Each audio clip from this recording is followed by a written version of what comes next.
Oh, hello everyone, and welcome to the live stream on a Tuesday night. I'm your host, Mark, and you might notice a couple of little changes. The picture here is a little bit clearer. We've got a new webcam, so we're up in the game a little bit. It's got a few fancy features. Some of them we're probably not going to be using, but who knows? Let's see what happens in the future. But welcome everyone. First up, just a couple of little announcements. Last week was a real big week for my wife and I. We helped her daughter move house, and so nothing happened here in the shed. It was a couple of big nights and Saturday as well, plus phone calls and arranging stuff and all that sort of thing. So, yeah, so we're not going to be talking about this particular roller tonight. Well, maybe we will. I've got a few other things in mind. So thank you anyway for being here. The other announcement is that I've been doing this for a while now, and there's some people in the background, not just that you see in the chat, but other people in the background, well, that have helped me out with this project and helped and supported what we do here. Not in any monetary form. Money's not the object of this, what we do here, or what I do here at the moment.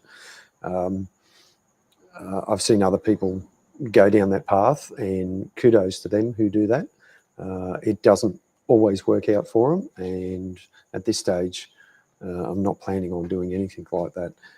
What I do plan to do is just keep going the way I am, and just showing you the process of what I'm doing, how I'm doing it, and hopefully you get some value out of it.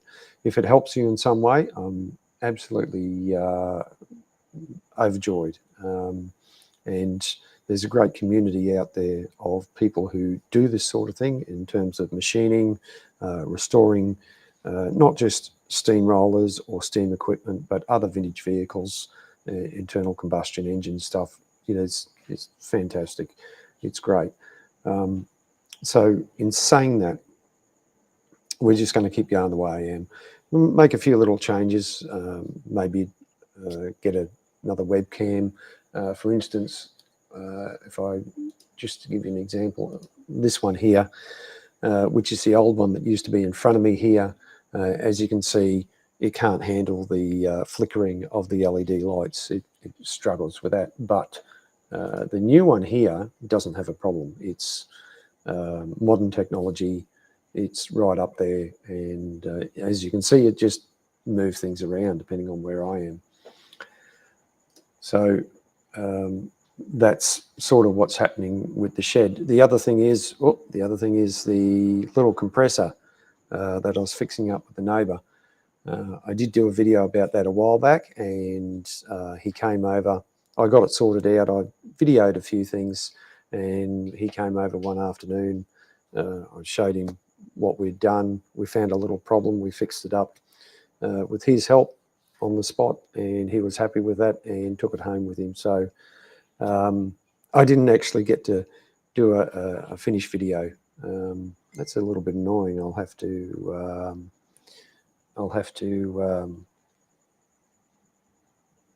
hang on a sec, folks.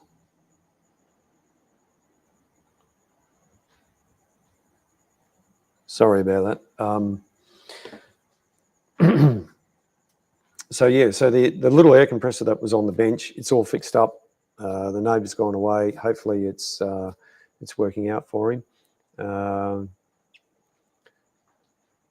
Yeah, absolutely right, G. Lights are a big issue, but this new webcam is handling things really good. And the other thing that's happening here, we've got a bit of a few thunderstorms rolling through. You may hear them. There's just starting to get a few spits of rain on the shed. You probably won't hear that because I've got the noise cancelling on. But if it gets too bad, which I don't think it will, it might get a bit noisy. Dan Shed, g'day Dan. So quick I'll just go do a rundown on who's here in the chat and say g'day. Stylesy was first in. G, these guys are long-time supporters. Emma's a big supporter, and Cody, he's long-time supporter as well. That's leading up to a little announcement in a minute. Dan Shed, I know there's a few other people watching on Facebook, like my mum and dad. G'day, mum and dad. Also, my wife pops in from time to time. You might see the Shed dogs. Also, the other people that are out, that are lurking in the background, not in the chat or watching on Facebook, thank you for being here. It's great to have you here. It means a lot to me. Right, so the other announcement, my long-time supporters, I have a gift for you guys. And if you're interested in that gift, you can get in contact with me and I'll send this gift to you. It's a usable gift. It's just a short time offer. And with Christmas coming up, you may find it useful. You may like to throw it at someone or put it on your mantelpiece or something like that. G'day, Stephen. Stephen's on the south side of Brisbane there, and he said the storm's already been through here. Yeah, it's just starting to rain here now. Shit game. Right, moving on. So what are we going to talk about? Hopefully my offsider who helps. Okay, so last Sunday just gone is the first Sunday in the month, and that's when I'm down at Old Petrie Town at the club at the Queensland Steam and Vintage Machinery Society. And that's our open day to the public, our main open day. We have other open days as well. But that's when we get engines out, and one of our members brings his engine down from his home. He actually drives it down. It takes about an hour. I've got a little video to show. In fact, I'll show that right now on screen. And there it is there. Let's hide that. So the engine in front is known as a road locomotive. This is owned by our member Gary, and he's done a fantastic job on this engine, and it's great to get on this engine and have a go. It's made by the same manufacturer as my engine. Oh, excuse me, John Fowler and Company. Sorry, folks. It's got a nice big, as you can see, it's got nice big wheels. This thing's designed to tow like 80 tons of weight behind it at a speed of about 15 miles an hour. Maybe a little bit more, a little bit less, depending on the situation. If you Google road locomotive heavy haulage, you'll see examples of that on social media platforms, YouTube and so on, give you an idea of what they used to do. We all take for granted that with the modern day equipment we have here now, like prime movers and things like that, we can easily tow large loads around, which happens every day in modern society. However, back when these were built, this particular one, I believe is about 1925. Our steamroller is 1926, similar vintage. The top speed, cars were just, internal combustion engine was starting to take its grip, and cars were starting to get around, taken over from horse and buggy, and most things went at the speed of the horse and buggy, or a maximum of 10 to 15 miles per hour, so to speak, maybe a little bit faster, depending on the vehicle you had. Obviously, that was different if you were racing. They were doing crazy speeds even back then. The engine behind it is a Marshall agricultural traction engine. The terminology is very similar. This was made by Marshall and Sons of Gainsborough at the turn of the century, 1900. And as you can see, virtually side by side, there's bugger all difference. That's great. Mark's in the background now. Welcome, Mark. Mark, I'm going to feature you in a video very shortly, so hold on. And of course, it's great to get on these engines and look at the differences from the manufacturer's point of view, because each manufacturer claimed that their engine was the best for various different reasons. Bit like manufacturers are today, they all have the same vehicle, whether it's a car or a truck. Essentially, it does the same job, but one manufacturer will say, "But mine does X, Y, Z," and the other manufacturer will say, "Mine does Z, Y, Z or Z, Y, W or whatever," whatever. Yeah, Cody. What are we? We're about 16 minutes. I think I've got it set for 20 minutes. So Nightbot's just a little automated bot that puts up a message, and it comes in every so often. So here's the steamroller that I was referring to. That's the other engine out of that. So going back, sorry, let me get this. I'll get myself Dan, Nightbot is just an automated bot you can set up to display messages, show different links, or get it to control, be a mod. If somebody's, you know, being a bit unruly, you can set it, teach it to look for various words and it'll pick up and give people a warning. It's a great handy little tool. It can do things. You'll see it come up shortly. The rain's starting to get heavy now. And I don't know whether you can hear that or not. It's not coming into the shed. I'm just worried about it. That's it. Thanks, G. Yeah, it's definitely ready for live streams, and you should see it coming in about 20 minutes. So it's a great handy tool. A lot of people who do live streams, as G says here, it's a handy tool for live streaming. And, hello, we've got the shed dogs in the house. Here we go. Here we go. Look, bit of interruption in play here. We've got the shed dogs coming in. Thanks, Stephen. You can hear the rain. Hopefully it's not too bad. And you dogs have been out in the rain. Hopefully it's not going to get too bad. It's not going to be too heavy. But the shed dogs have come in out of the rain. Surprise, surprise. Well, if you leave it out in the rain, it will wash your car down. Yeah. So getting back over, myself and other member Mark, the two Marks, which I have featured a video of us two on here before. That's an Overling Importer steamroller. It's a 10-ton steamroller, and it's the one that we mainly look after. Righto, Cody. Thanks, mate. Hopefully it shouldn't be too bad. I've got noise cancelling on. So check audio settings, noise suppression. Righto. If it gets too bad, I might just play a video. In fact, I will actually. I'll go to a video and you'll see me taking the video and Mark the offsider driving, taking Marion out of the shed. So I won't stop babbling on. Here we go.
Right, I'm back again. So,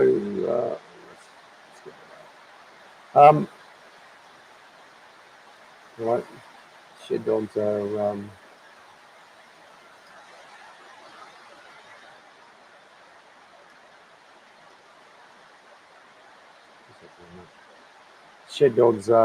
G'day Lee from First Floor Audio. Um, one of the shed dogs is taking a rest. The other one's wandering around there. I'm just playing a bit of catch up here. So that's Mark, my the other club member who helps us out. Him and I look after the road roller, Marion, and I just got to. You're quite wet. You're quite wet. You are. You are. Do I have to get the towel and give you a dry off? The other one's not worried. Shed dogs. That's the one. What? Do you want to say hello? No. No. Runs away. Um, So our clubhouse, we've got a bit of a hill, so we reverse the engines out, and we always have two people on them just for a safety factor. As you can see, we're in and around the public, and it just pays to be extra vigilant when we're bringing the engines out. And most people get out of the way anyway. Um, it's you know pretty interesting to see some people's reactions. Most people don't sort of worry. Other people are a bit surprised. They think it's, oh my God, how do you do that? All that sort of thing. So we'll flick over to here, and these are the types of steamrollers, especially offered by John Fowler and Company. Right now, the books. I've talked about these before. If you're interested in steam or steamrollers, road steam, you need to get these. This is a reproduction of one of the catalogues, the John Fowler and Company. This is the manufacturer who built the steamroller that we're working on, and they're just a handy reference tool. They've got all sorts of weights and measurements, all that sort of stuff. It's just a fantastic reference manual to have. Now, I don't know if the other manufacturers did this. They probably did. It would be handy to know. I haven't seen, these are the ones I've seen and come across. There's three different ones all up. Let's get that one. That's Fowler Road Making Machinery. It's all about roads. Once again, beautifully reproduced, great photos, some really good detail. If you're into this sort of thing, it's great. They come in, it's available online. You can find it in, you may be able to find it at swap meets and things like that. But yeah, and the other one is this one here. Let's see if we can, cover's faded.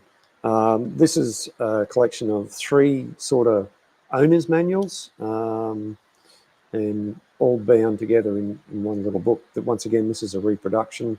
I haven't seen any originals around. They're probably long gone or tucked away. If you see these available, I'd highly recommend you to grab them. Thanks, Stephen. He said, yes, they did, Stephen. Stephen, who is the proud owner of a Marshall traction engine. Geez, Stephen says, I'd love, he says I have a Marshall one. I'd be interested to see that one day, Steve, if you don't mind. Just see the difference. So we've got one shed dog just still sitting there, just chilling out, and the other one wandering around being a young pup. Yeah, what else was I going to show? Looks like I had a bunch of other photos. Where'd they go? No, looks like they disappeared. Oh, bugger me. How dare they? Yes. Just bear with me. Right. It was all set up, ready to go. Anyway, we're just going to upload a photo while it's doing that. In fact, yeah, there we go. It'll just so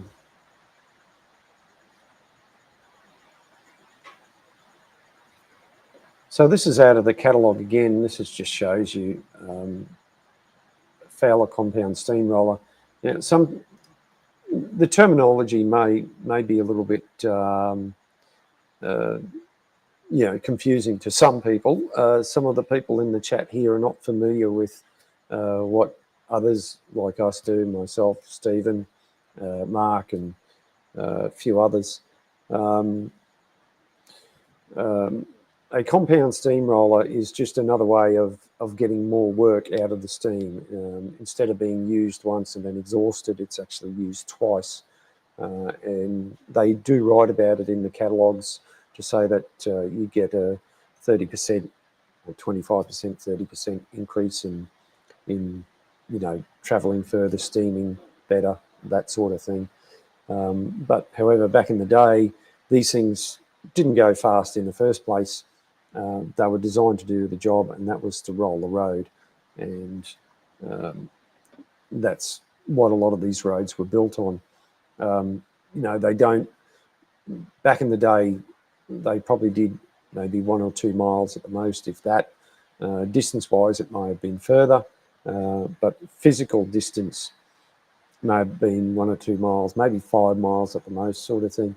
It's hard to say as they travelled and rolled roads from county to county or shire to shire, one of the two.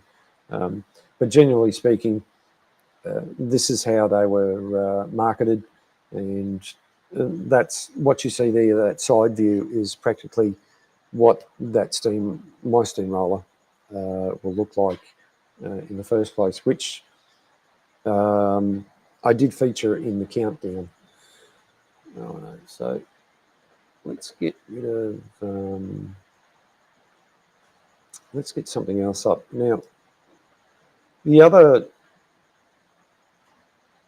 I'll stop babbling on here for a minute, and we'll show another video to give you an idea of what we do at Old Petrie Town.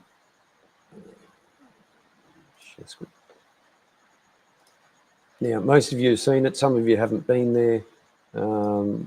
Obviously, most of you only know it from when I talk about it. So this is Gary's engine coming up the hill. No, it's not. Hang on. Now, hopefully, there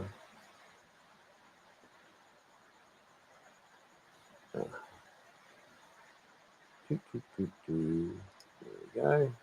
That's what I want. Sorry, folks. Here's Gary's road loco coming up the hill. The other engine, the red one, is down the bottom of the hill. We've got a little road we can go along there. It's fairly isolated, and even though you get the odd car coming down there, and they get a bit surprised when they see this huge, great big engine coming along. They quickly dart off to one side.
So there you go. That's Mark, my offsider on Marion, having a go at Gary, because he did leave a fair bit of oil on the ground, actually, to tell you the truth. But we did take care of it. That gives you an idea of what the engine sounds like and does at slow speed. The big wheels certainly cover a lot of ground, that's for sure. Now, I've got to point out that the videos I've shown, Emma, it was a little bit low. Maybe I had something turned down or something. I'm not sure. So sorry about that. No sound. All right. Yeah, sorry, guys, about the sound. It did come through later for whatever reason. I don't know why. G'day, AJ. Thanks for being here, mate. We've got more stuff inside the shed. What you see is only a sample of what we've got. There is a tractor shed where we have tractors now. They're normally out. One of our members has been a bit crook, so he hasn't been able to get down. And Sunday was his first day back. It was great to see him. We have other exhibits inside. We've got a big boiler which supplies steam to big mill engine and various other smaller engines. We've also have an array of small internal combustion engines which took over from the steam era. So I really need to do a video inside showing what we've got inside. We've got quite a different variety of collection of stuff, and some of it runs, some of it's just static. One of our members also displays miniature steam or model steam, which is pretty fascinating, or toy steam engines, which some of them date back quite old, others are quite modern. He puts on a nice little display, great character to have a chat to. Now, that's me. Sorry. Yep. I'm just let's get rid of that. The last, so we're just over the half an hour mark now. So the last video I'll show you is I didn't get any. The only video I got of the roller was the one I showed before. Why can't I share the screen? And we'll show you this one of Gary and his engine leaving to head home. I think we'll call it a night then. Leaving. Let's make sure audio's on.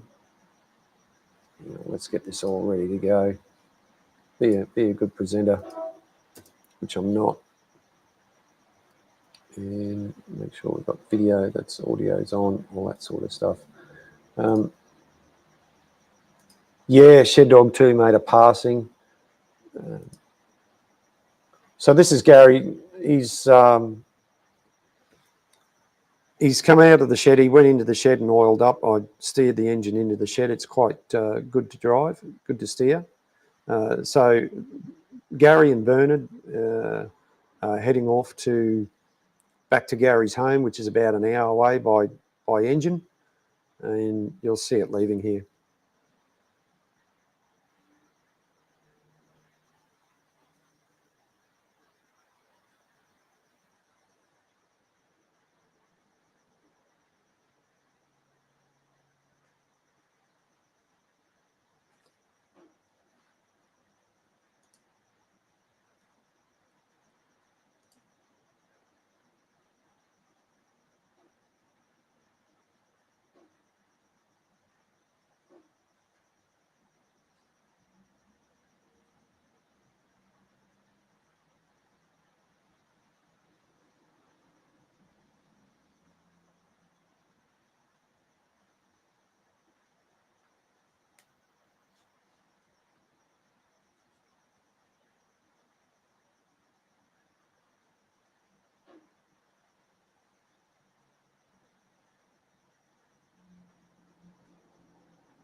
Now, as you can appreciate, that engine, yeah. You imagine that going over your foot. Yeah, well, you wouldn't do it, that's for sure. Yeah, the roads were pretty crap back then, that's for sure. You would have heard a little bit of noise coming out of it. That the noise is quite magnified, that's for sure, when that thing gets going down the road. These engines, because of the era they were made in, they were made to a very high standard, but like all machines, they have wear and tear, and they're all straight cut gears and all that sort of thing. So it does make quite a bit of noise. I do have a video of it going fairly fast, but I don't. It's not easy to find that. I'd have to find it. But anyway. That's about it for tonight. I'm going to pop the link into the chat if anyone wants to drop in and have a quick chat. You're most welcome to. If not, I'll wrap things up, and I'll say thanks for joining me. It's been a pleasure having you here. I'm not going straight away. What else was I going to show you? Let's go back.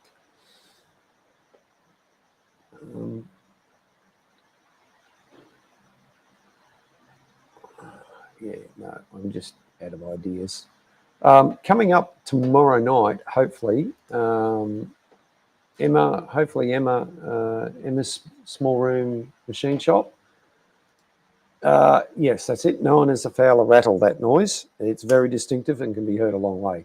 Emma does a great show, goes live, and Emma's going live tomorrow night, and hoping you've gone a little bit further on the whistle side of things.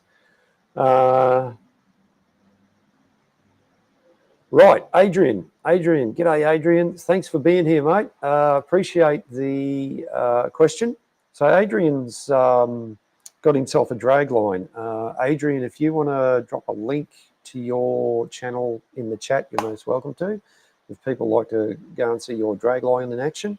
It's been a while since I've caught up with Adrian, but he asked, hey there, old fella, he's just to know, how do you manage water levels with undulating country, and how do you protect the crown sheep and not cause priming? Right. Okay, couple of things there. Now, as Adrian knows, because Adrian's had experience with steam equipment, not so much road steam, but steam on the rail, your water moves about in the boiler because there's no internal baffles or anything to slow it down. You know, it's a difficult thing. It's something that you learn from experience. And in cases where you're going downhill with one of these engines, you have a quiet fire or a very low fire. You go down with the cylinder drains open, and you have the damper door shut to make sure the fire doesn't get excited and all that sort of thing. It's not, that's the general consent. That's about the general consensus. Obviously, if the angle is too much, then you'd reverse down like you saw us earlier. Emma says don't have hills. Yeah, that's a bit impossible. You know that, Emma. Other options are now. There's guys in the UK who are more experienced than myself driving engines, also here in Australia, who do more road runs than what I've done. I've done a couple. Generally speaking, you can do, Adrian, but generally speaking, because the pickup of the water is the pickup on these engines is in the cylinder block, which is sitting on top of the boiler. So if your water was higher, it's going to rush there and potentially get picked up and go into the steam chest and then into the cylinders, and that's why you'd run with your cylinders open going downhill. However, I'm sure there's somebody out there that will watch this video one day and go, oh, no, you're totally wrong. I probably am. There's videos on YouTube of engines in the UK climbing steep hills. Obviously, that's the easy part. And also going down. So some will say go down in low gear. Others will say go down in high gear so you get down the hill quicker. Or the other thing is you rock the engine a little bit when you're going downhill to get the water to splash back up over the crown. Obviously, thanks, Stephen. See you next week, mate. Obviously, you know, everyone has a different approach. Every engineman has a different approach, and hopefully they've got enough experience to tackle a situation like that. I'd be interested to know. Yeah, you're right, Emma. Generally, you can get away with more than what you think. Yep, that's for sure. It all depends on the situation. Yeah, it's a matter of if the hill's too steep, turn around and go down backwards. If not, take it at a normal pace, and go with your cylinder drains open. If it does get any water into the cylinders, then it'll be out through the cylinder drains real quick, and hopefully you can limit that as well. But that's probably the best I can answer your question, Adrian. I hope that does. Maybe I get to show it to you in person one day next time you're down this way, or we're out on a road run if things. Yeah, you're absolutely right. Yeah. There's a video, actually, one of the early videos I put on my channel. We had Will's roller here at our house for a little bit, and he took it for a run. Yeah, it does. You'd be surprised what you can get away with, as Emma pointed out. Emma owns a steamroller as well, and it's more than what you think. So. Yeah. Righto, Adrian. January would be great. Yeah, you're absolutely right, Emma. After you do a few, you rarely prime the engine or lose water in the glass. Yeah. Obviously, Adrian, as you be aware that if you open the throttle too quickly, you can suck the water up out of the boiler. Generally speaking, you've got a good momentum of speed behind you to. If you open the throttle a little bit, you're not going to, get that big, create a vortex inside the boiler and suck water up into the steam chest and get the carryover. Yeah, that's probably the best I can tell you. No, steamrollers and steam traction engines don't have a steam dome, and that's mainly because obviously the cylinders are mounted on top of the boiler, so therefore the cylinder is your steam dome, being the highest point. It doesn't seem to cause any problems. The uninitiated, of course, can get into trouble. If you look at the American engines like the Case or the other examples, they do run a steam dome like a locomotive, but the English ones don't. Yeah, absolutely right, Emma. You're obviously going to plan your trip and get ready to pull the fire if you have to. And that's why some people suggest that when you're going down a hill, you have a low fire and, have the damper closed and all that sort of thing. Yeah. I'm glad you answered that question, asked those questions, Adrian, because it's made me think a little bit. I'm sure other people out there might have a different idea, but generally speaking, that's the way it is.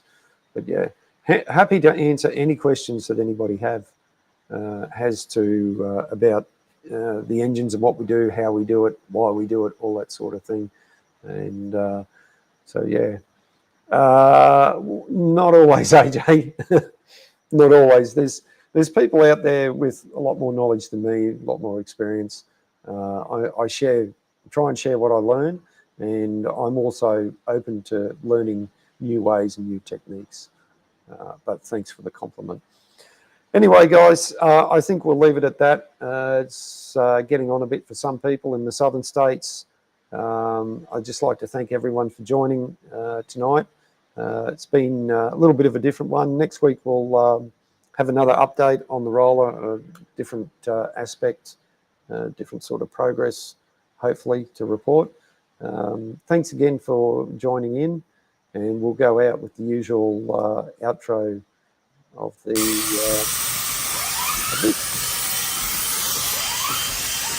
whistle time.